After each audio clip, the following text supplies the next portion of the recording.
Tonight I want to share with you a love story.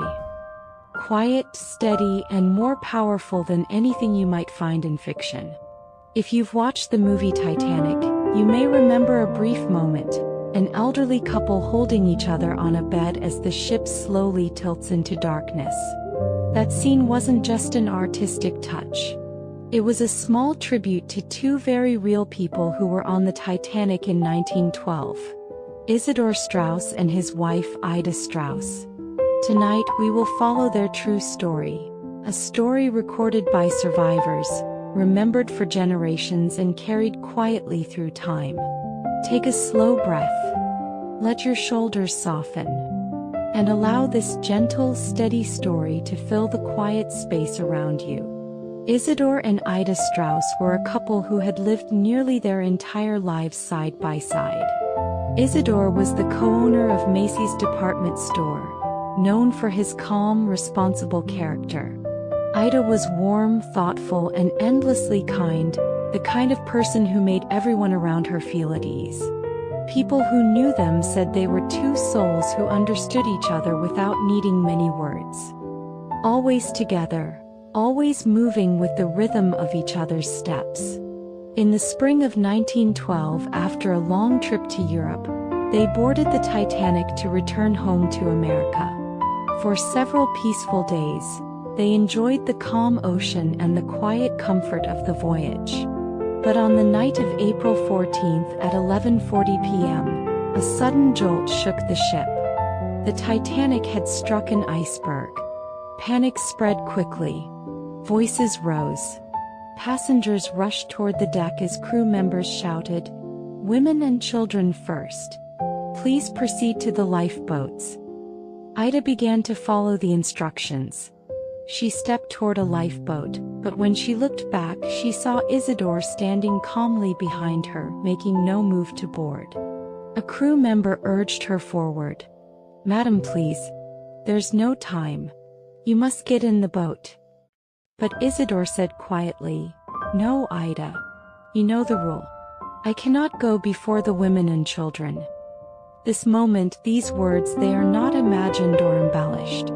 Multiple survivors reported them exactly as they happened. Ida paused. Then she slowly shook her head. And what she said next became one of the most famous eyewitness testimonies from the entire tragedy. "We have lived together for many years. Where you go, I go." Her voice did not tremble. There was no panic in her tone, only certainty.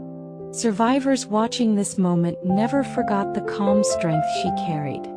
Ida then removed her warm fur coat and placed it around the shoulders of her maid, who stood nearby, shivering. "You must live," she told her. "Take this. It will help you."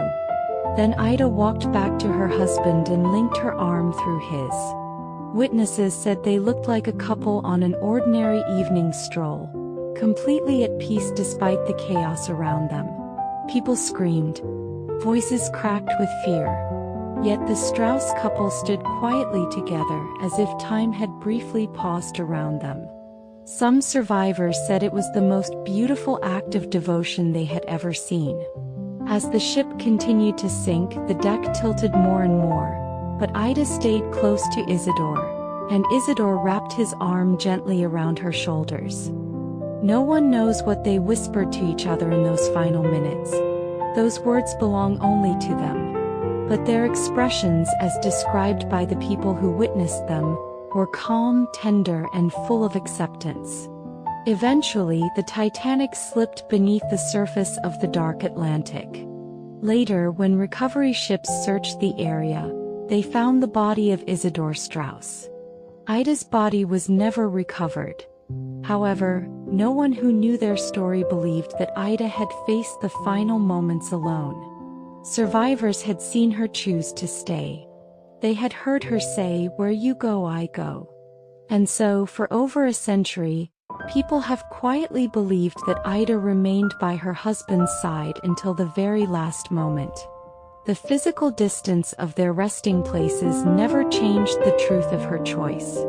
In New York, the Titanic Memorial lists their names together. Their graves lie in separate places, but their story has always been told as one. Beneath their names, a simple line is written, a line that captures the heart of their story. Their love crossed the sea and continues to be remembered. Tonight's story is not fiction. It is not exaggerated nor decorated with imagined details. It is the real account of two people recorded by the survivors who watched them stand together until the end. And their quiet, unwavering choice has echoed through more than a century as a reminder of what deep love can be. Staying beside someone even when the world trembles.